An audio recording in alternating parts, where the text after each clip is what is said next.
Hello guys, मैं Anuradha Shiv Shakti channel से। चलिए शुरू करते हैं हिंदी में अगला टॉपिक। और टॉपिक रहेगा आपका क्रिया। ठीक है, संज्ञा किया, सर्वनाम किया, विशेषण किया और हमने पद भी कर लिया, पदबंध भी कर लिया। और आज हम टॉपिक करने जा रहे हैं तो उसका नाम है क्रिया। तो क्रिया, जिसे आप इंग्लिश में वर्ब के नाम से जानते हो, हिंदी में क्रिया के नाम से जाना जाता है। तो सबसे पहली बात, क्रिया यानी एक्शन वर्ड। जो भी आप काम करते हो वो सब किस में आती है? क्रिया में। तो क्रिया क्या हुई? कार्य। क्रिया क्या है? कार्य है। अब देखिए क्रिया की परिभाषा।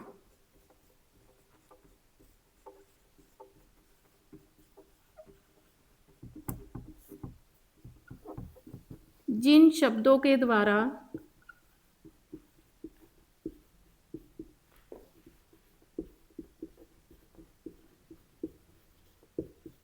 किसी कार्य के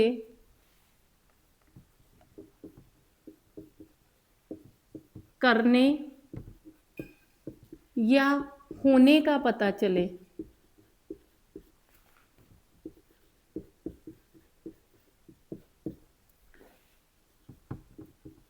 क्रिया कहलाती है या क्रिया कहते हैं। आप ये भी कह सकते हो, जिन शब्दों के द्वारा किसी कार्य के करने या होने का बोध हो वो हमें क्रिया के नाम से जाने जाते हैं, या हमें कार्य के होने का बोध कराते हैं। वो शब्द क्या कहलाते हैं? क्रिया कहलाते हैं। जैसे हंसना, रोना, चलना, बोलना, खाना, गाना आदि। यानी ऐसे बहुत से एक्शन हैं, बहुत से काम हैं जो हम करते हैं। अब मैं बोल रही हूँ, ये भी क्रिया है। आप सुन रहे हो, सुनना भी क्रिया है। लिखना भी क्रिया है, पढ़ना भी क्रिया है, कूदना भी क्रिया है, तैरना भी क्रिया है। यानी जितने भी आप काम करोगे वो सारे के सारे किस में आएंगे? एक्शन वर्ड में आएंगे। और वो सब क्या कहलाएंगे? क्रिया कहलाएंगे। तो इसलिए जिन शब्दों के द्वारा किसी कार्य के करने या होने का पता चले वो क्रिया कहलाते हैं। उसके बाद आते हैं क्रिया के भेद। सबसे पहला है आपका रचना के आधार पर या रचना की दृष्टि से क्रिया के भेद। ये नोट हो गया है। अब आगे चलते हैं। रचना की दृष्टि से क्रिया के भेद। रचना की दृष्टि से क्रिया के भेद ट्रिक के माध्यम से करेंगे। दो हैं, सकर्मक क्रिया और दूसरा अकर्मक क्रिया। पहले आप सकर्मक और अकर्मक का अर्थ जानिए। सा का अर्थ होता है साथ में, और मैंने आपको पहले भी बताया अ कैसा है? नेगेटिव है, यानी साथ में नहीं। क्या है साथ में? कर्म। जहां कर्ता के साथ कर्म जुड़ा हो, कर्ता के साथ कर्म जुड़ा हो, वो क्या कहलाती है? सकर्मक। जहां कर्ता के साथ कर्ता प्लस कर्म ना जुड़ा हो,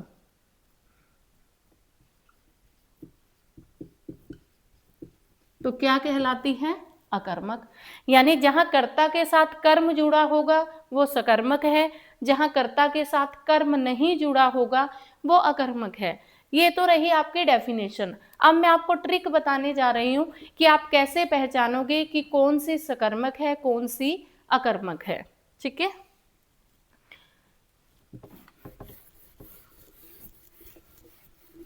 तो आपकी ट्रिक क्या रहेगी? सकर्मक अकर्मक पहचानने के लिए ट्रिक है,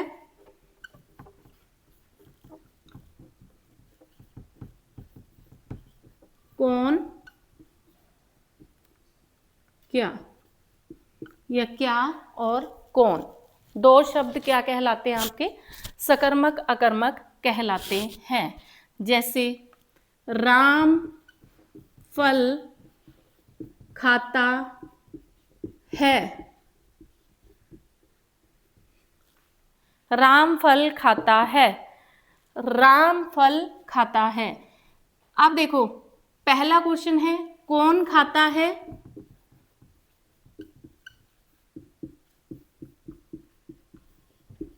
आंसर क्या है, राम। दूसरा प्रश्न है क्या खाता है, आंसर क्या रहेगा, फल। यानी मेरा कहने का मीनिंग है जब क्या और कौन का आंसर आपको अलग अलग मिलता है तो कौन सी क्रिया होती है, सकर्मक क्रिया। जब क्या और कौन का आंसर आपको अलग अलग मिले, क्या खाता है, फल, कौन खाता है, राम, तो दोनों आंसर क्या है, अलग अलग है, तो इट मीन्स कौन सी क्रिया है, सकर्मक। अब सपोज करो मैं यहां से राम हटा दूं तो आपके पास सेंटेंस बचा फल खाता है। तो क्वेश्चन क्या है, क्या खाता है, तो आंसर फल, कौन खाता है,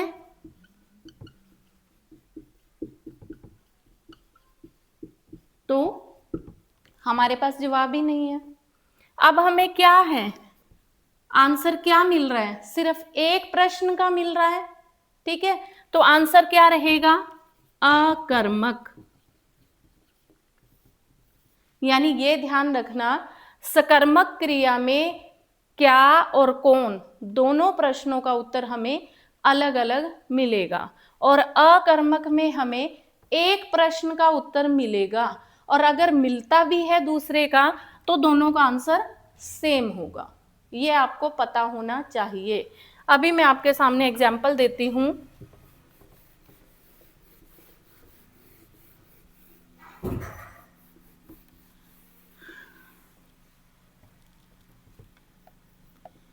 पक्षी आकाश में उड़ते हैं,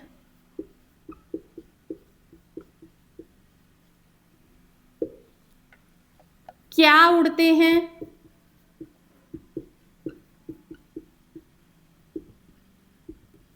पक्षी। दूसरी ट्रिक क्या थी, कौन, कौन उड़ते हैं, पक्षी। अब देखिए दोनों प्रश्नों का उत्तर आपका सेम है, तो मेरा यही बताने का आपको आशय था, यही आपको सिखाना चाह रही थी कि जब भी दोनों प्रश्नों का उत्तर सेम आए या दोनों में से एक प्रश्न का उत्तर मिले तो आंसर क्या रहेगा, अकर्मक क्रिया। या माइंड में एक बात फिट कर लो कि हमें जब भी क्या और कौन का आंसर अलग अलग मिलता है तो सकर्मक है, नहीं तो अकर्मक है। बस लिख भी देती हूं, अगर क्या कौन का उत्तर अलग अलग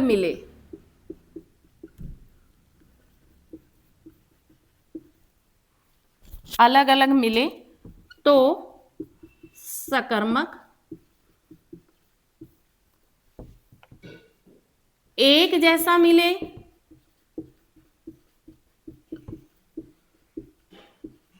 या एक प्रश्न का मिले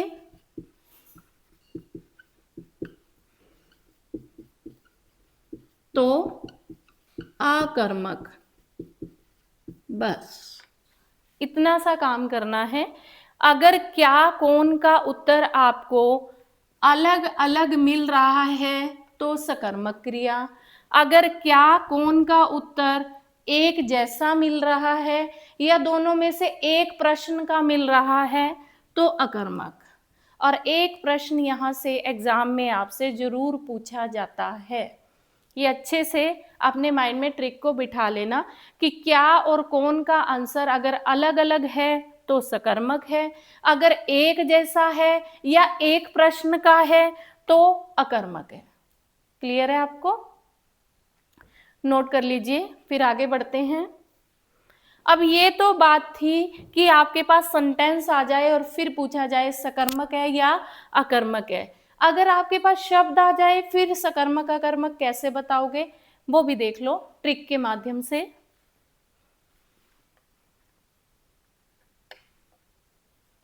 उम्मीद करती हूं नोट कर चुके होंगे।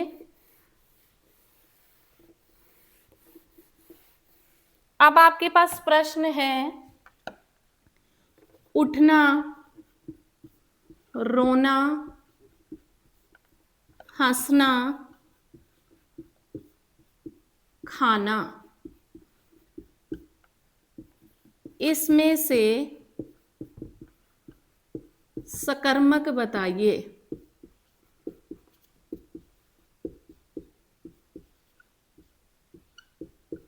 ये प्रश्न है आपके पास, यह सकर्मक छांटिए। अब उन्होंने 4 ऑप्शन दे दिए आपको, ए डाला उठना, रोना, हंसना, खाना। और ट्रिक क्या थी आपकी, ये प्रश्न है और ट्रिक क्या थी, क्या और कौन। पर ध्यान रखना, जब बात आपको सेंटेंस की जा रही हो यानी वाक्य में से छांटना है तब तो क्या और कौन को लगा लेना। अगर आपको शब्दों में से छांटना है तो ट्रिक लगाना ओनली क्या, यानी जो शब्द होगा उसके सामने क्या लगाकर देखना है। क्या उठना कोई आंसर है नहीं है, क्या रोना कोई आंसर है नहीं है, क्या हंसना क्या आंसर है नहीं है, क्या खाना, हाँ जी आप अपनी विश बता सकते हो कि आप क्या खाना चाहते हो। ठीक है, तो जहां आपके पास क्या का आंसर है तो वो सकर्मक है, बाकी के ये तीनों के तीन अकर्मक हैं क्योंकि ये हमें क्या का आंसर नहीं दे रहे हैं। ठीक है, यानी जिस शब्द से आपको क्या का आंसर मिलता है वो सकर्मक है, नहीं तो अकर्मक है। क्लियर? और जब आती है बात सेंटेंस की यानी वाक्य की, तो वाक्य में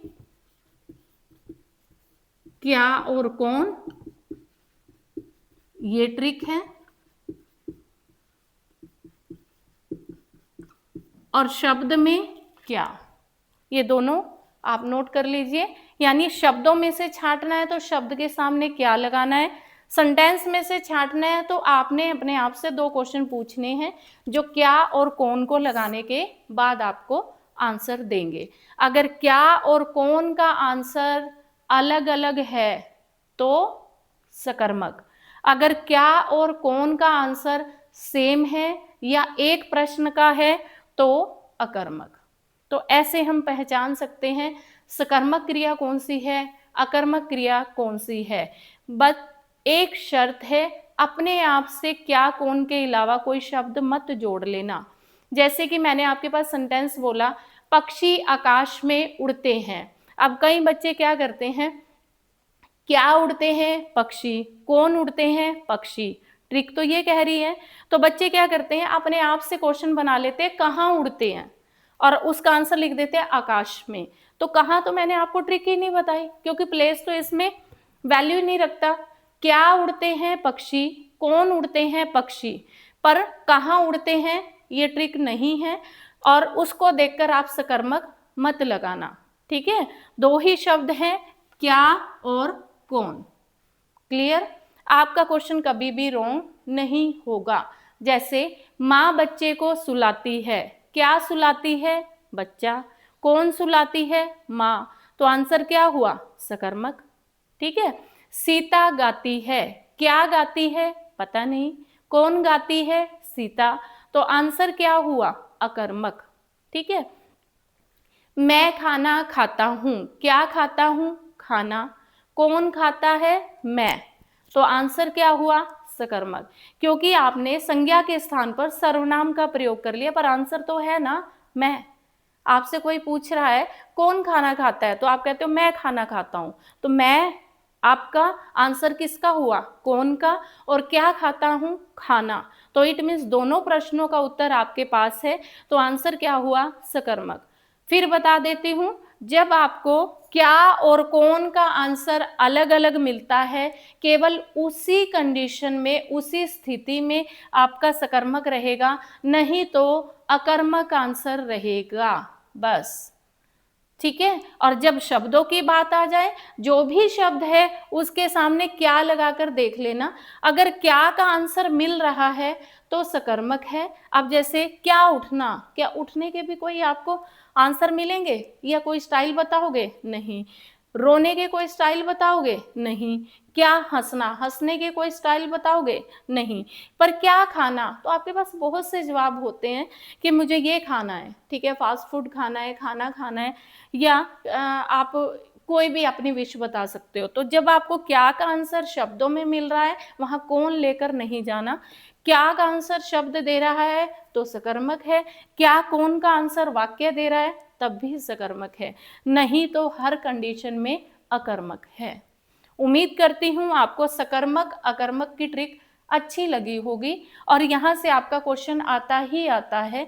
कभी तो कहते हैं दिए गए शब्दों में से सकर्मक शब्द छांटिए, कई बार कह देते हैं दिए गए वाक्यों में से सकर्मक वाक्य छांटिए, या दिए गए वाक्य को सकर्मक बनाइए, ये भी कह सकते हैं, या दिए गए वाक्य में से अकर्मक क्या है तो वो भी आप बता सकते हो। तो सकर्मक स प्लस कर्म, स का मीनिंग साथ में, जहां कर्ता के साथ कर्म जुड़ा होता है वो सकर्मक कहलाता है, जहां कर्ता के साथ कर्म नहीं जुड़ा होता वो अकर्मक कहलाता है। ठीक है। और जिन शब्दों से हमें कार्य के होने का पता चलता है कि कोई कार्य हो रहा है वो क्रिया कहलाती है। आगे इसके और भी बहुत से पार्ट हैं, इसके अलावा भी आपके क्रिया के और भी भेद हैं जो हम करेंगे, पर आज मैं सकर्मक अकर्मक ही आपको करवा रही हूँ, क्योंकि मेनली आपसे सकर्मक अकर्मक से पूछा जाता है। जो आगे के पार्ट है वो मिक्स ना हो जाए, जैसे पूर्वकालिक क्रिया कौन सी है, प्रेरणार्थक क्रिया कौन सी है, नाम धातु क्रिया कौन सी है, या समाप्ति बोधक क्रिया कौन सी है, आरंभ बोधक क्रिया कौन सी है, ये सारी की सारी क्रिया, या संयुक्त क्रिया कौन सी है, ये सारी की सारी क्रिया के भेद को जानने के लिए आप मेरे साथ बने रहिए। मेरे चैनल का नाम शिव शक्ति है। मेरे चैनल को लाइक कीजिए, सब्सक्राइब कीजिए और कमेंट कीजिए। आपको कोई क्वेश्चन क्लियर नहीं होता तो आप उसे कमेंट में लिख दिया करो और मैं कमेंट का रिस्पॉन्स आपको दूंगी। ठीक है। और साथ ही आप अपने क्वेश्चन भी पुट किया करो, कमेंट में क्वेश्चन डाल दिया करो, मैं उसका रिस्पॉन्स आपको जरूर दूंगी। और साथ ही बताइए आपको मेरी ट्रिक्स कैसी लगती हैं। ठीक है। आज मैं आपके कमेंट का वेट करूंगी, आप उसमें डालना कि ट्रिक्स कैसी लगी, और साथ ही मुझे ये भी बता दिया करो कि आपको किस टॉपिक में प्रॉब्लम है, ताकि मैं आपके लिए वो नेक्स्ट डे टॉपिक लेकर आ सकूं। ठीक है। और आपको क्या मेरा करवाया समझ आ रहा है? ठीक है। अगला टॉपिक बता दिया करो कि कल ये टॉपिक करवा दीजिए, मैं आपके लिए वही टॉपिक लेकर आऊंगी। धन्यवाद।